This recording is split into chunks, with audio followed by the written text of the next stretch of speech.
नमस्कार विद्यार्थी मित्रांनो, पाठीमागच्या व्हिडिओमध्ये मी तुम्हाला प्रश्न विचारला होता, भारताचे आद्य क्रांतिकारक कोणास म्हटले जाते? तर या ठिकाणी योग्य उत्तर आहे वासुदेव बळवंत फडके यांना भारताचे आद्य क्रांतिकारक असे म्हटले जाते। विद्यार्थी मित्रांनो, या व्हिडिओमध्ये एकूण 15 प्रश्न आपण बघणार आहोत। 15 पैकी कमीत कमी 12 प्रश्नांची उत्तरे तुमची बरोबर यायला पाहिजे। चला तर बघूया प्रश्न पहिला। मराठी वृत्तपत्र सृष्टीचे जनक कोण आहेत? पर्याय पहा। उत्तर माहिती असेल तर कमेंटमध्ये मला उत्तर सांगायचं आहे। तर या ठिकाणी योग्य उत्तर आहे आचार्य बाळशास्त्री जांभेकर। मराठी वृत्तपत्र सृष्टी जनक कोण आहेत? आचार्य बाळशास्त्री जांभेकर। हा प्रश्न वारंवार परीक्षेमध्ये विचारला गेलेला आहे। पुढचा प्रश्न पहा। कोणत्या प्रक्रियेने पृथ्वीचे अंदाजे वय काढणे शक्य आहे? तर या ठिकाणी योग्य उत्तर काय असणार आहे? तर कार्बन डेटिंग। Carbon dating. पुढचा प्रश्न। महाराष्ट्रात मध्यवर्ती कापूस संशोधन केंद्र कोठे आहे? वारंवार पोलीस भरतीमध्ये, तलाठी भरतीमध्ये हा प्रश्न विचारला गेलेला आहे। या ठिकाणी योग्य उत्तर आहे नागपूर। महाराष्ट्रात मध्यवर्ती कापूस संशोधन केंद्र नागपूर या ठिकाणी आहे। पुढचा प्रश्न पहा। भारतीय चित्रपट सृष्टीचे जनक कोण आहेत? सर्वांना उत्तर माहिती आहे, कारण हा प्रश्न महत्त्वपूर्ण आहे।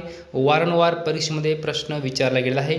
योग्य उत्तर आहे दादासाहेब फाळके। दादासाहेब फाळके भारतीय चित्रपट सृष्टीचे जनक। त्यानंतर पुढचा प्रश्न पहा। कृष्णा नदी कोठे उगम पावते? वन लाइनर प्रश्न आहे, सोपा आहे। योग्य उत्तर आहे महाबळेश्वर। कृष्णा नदी कोठे उगम पावते? तर महाबळेश्वर या ठिकाणी कृष्णा नदीचा उगम होतो। महाराष्ट्र राज्याची निर्मिती केव्हा झाली? या ठिकाणी योग्य उत्तर आहे 1 मे 1960। महाराष्ट्र राज्याची निर्मिती 1 मे 1960।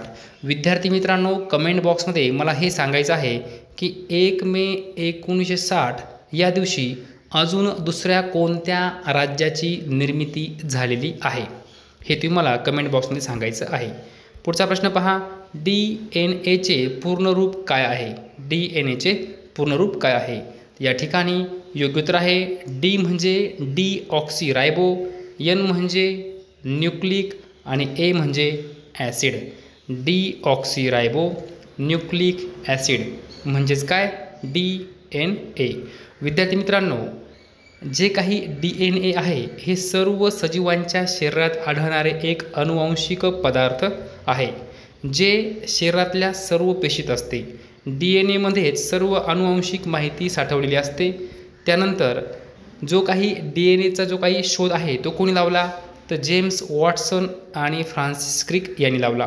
लक्षात ठेवायचं आहे, DNA द्विगुज संरचनेचा जो काही शोध आहे तो कोणी लावला? जेम्स वॉटसन आणि फ्रान्सिस क्रिक यांनी लावला। त्यानंतर DNA जे काही कार्य आहे ते अनुवांशिक लक्षणे पुढच्या पिढीकडे नेणे, हे काय आहे? DNA कार्य आहे। असा आपल्याला वन लाइनरमध्ये प्रश्न येऊ शकतो की DNA खालीलपैकी कोणते कार्य आहे? तर मग काय? अनुवांशिक लक्षणे पुढच्या पिढीकडे नेणे।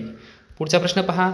भारतात गांधी-आयर्विन करार केव्हा झाला? प्रश्न महत्त्वपूर्ण आहे।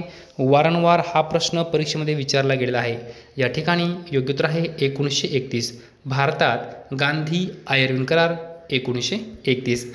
लक्षात ठेवायचं आहे, गांधी-आयर्विन करार हा मार्च 1931 मध्ये झालेला आहे। महात्मा गांधी आणि ब्रिटिश व्हाईसरॉय लॉर्ड आयर्विन यांच्यात हा करार झाला होता। तर मित्रांनो, या करारामुळे सविनय कायदेभंग आंदोलन थांबवण्यात आले आणि गांधीजींनी दुसऱ्या गोलमेज परिषदेतील सहभाग मान्य केला। तर हा जो काही गांधी-आयर्विन करार होता, यामध्ये जे काही मुद्दे होते, कोणते मुद्दे होते? तर आंदोलनात सहभागी नेत्यांना सोडणे, मिठावर असलेली बंदी हटवणे, हे मुद्दे या गांधी-आयर्विन करारामध्ये होते। हा करार भारतीय स्वातंत्र्य चळवळीतील एक महत्त्वाचा टप्पा मानला जातो। पुढचा प्रश्न पहा। विजापूरच्या आदिलशहाने शहाजी राजांना कोणता किताब दिला होता? या ठिकाणी योग्य उत्तर आहे सरलष्कर। विजापूरच्या आदिलशहाने शहाजी राजांना सरलष्कर हा किताब दिला होता। पुढचा प्रश्न। संत रामदासांनी लोकांना कशाची उपासना करण्यास शिकवली? पर्याय पहा। दया, गुरूंची, संतांची, भक्तींची।